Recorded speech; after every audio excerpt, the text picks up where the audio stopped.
Welcome to Tempest. I'm happy to have you join the show.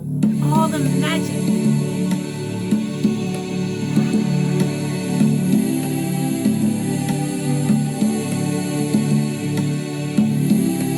What will happen?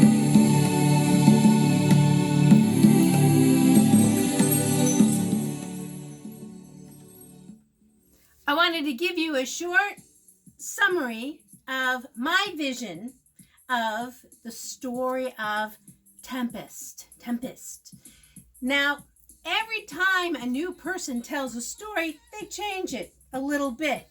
If you asked each person in the show to tell a story like Little Red Riding Hood, you'd all tell it a different way. Okay, so some of the way that I'm going to tell you the story might be different than you've studied it or you learned it from college or you know it for yourself. Let me start with background. We start with all of the people in the show come from Italy, the city of Milan. There are two brothers. There's Antonio and Prospero. We have the bad brother and the good brother. The good brother is older, so he is assigned Duke of Milan. The younger brother is not happy about that. He's kind of a greedy guy. So he comes up with a plan to get rid of Prospero and his daughter. Kind of kidnaps him one night and throws him into a boat. And the only reason they survive is because a friend named Gonzala has already packed the boat with books and food and clothes and things that will help them survive when they arrive on this desert island. Well, the island is not really empty.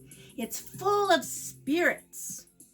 So when Prospero and his daughter Miranda arrive on the island, they don't know if they can live. The wife, mother from Miranda, we don't know where she is. Only the dad and the daughter are on the island. And one more half person. There was another time that another person got kicked out of Milan. And it was a woman named Sycorax. She's a witch. And she got kicked out because she wasn't full human. She was part magic. She got kicked out, same island, but she was pregnant. She had a son named Caliban. So on the island, we have full human Prospero, full human Miranda, and half spirit, half human Caliban. On the island, too, is packed with spirits. The spirits have their own culture, and in their culture, they're supposed to take care of any humans that show up on the island, because humans, they're not so smart. They're kind of vulnerable. They don't do well alone. So each spirit is assigned a human to follow, take care of, sometimes play tricks on, sometimes complain about. So some of the spirits really love their human. Other spirits feel like, I gotta sign this one. Other spirits feel they could have fun with their human and trick them. Well, over time, Sycorax has died, and we have Prospero, Miranda, and Caliban. They don't know about the island spirits. Prospero's smart, though, and he reads a lot of books, and he notices things, and he picks up magic. He learns how to become a magician.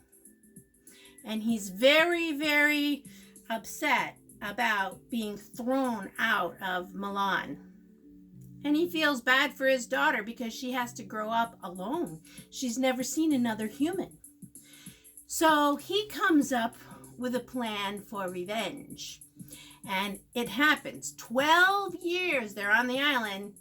And one day, everyone involved in the sneaky plot, the king, his brother Antonio, the king's son, Trinculo, Stefano, and a lot of sailors are on this boat. They've just gone to a wedding for the king's daughter, and they're coming back, and Prospero sees them and asks his spirit, Ariel, to make them believe there's been a storm.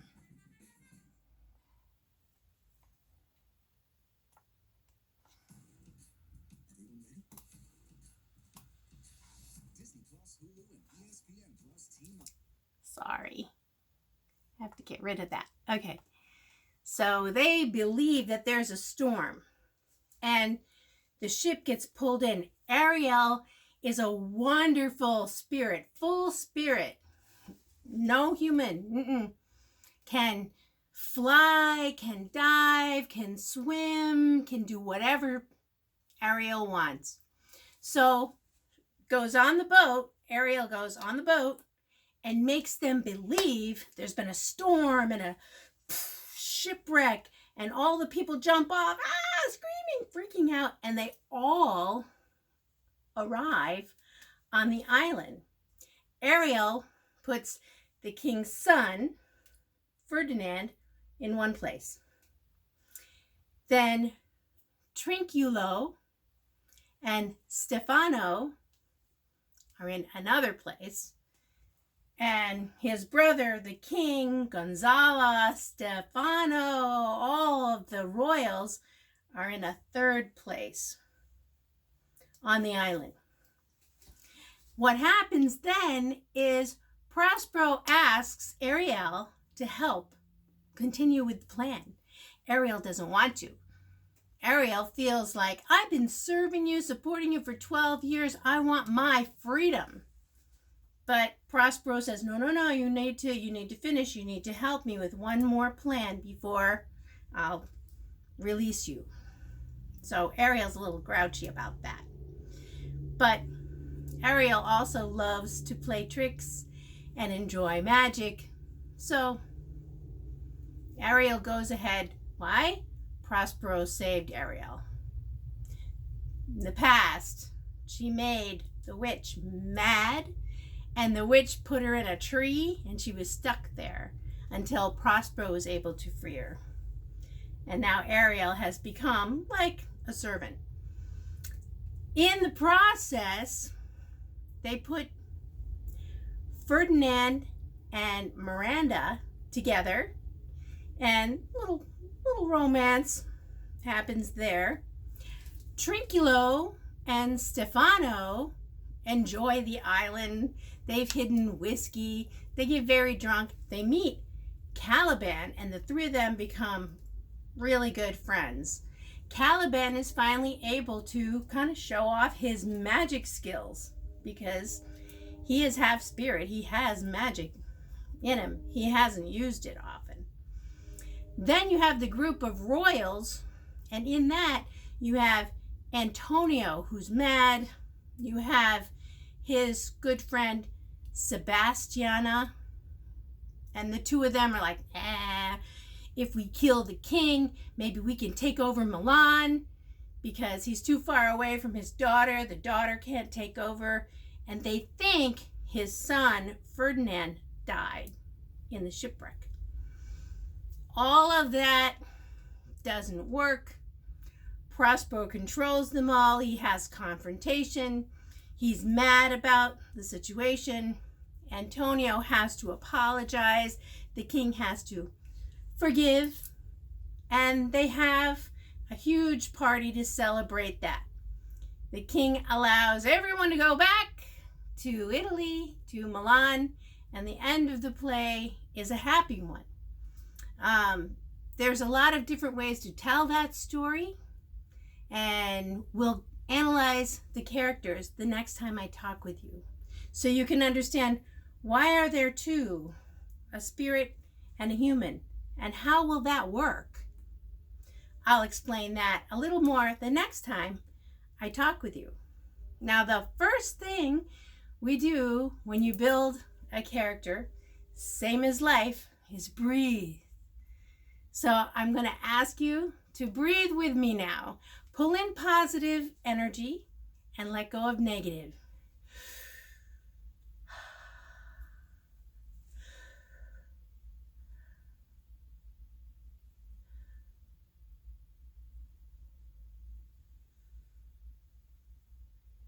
And we'll begin Tempest, a little bit. So look for the next director's episode for Tempest.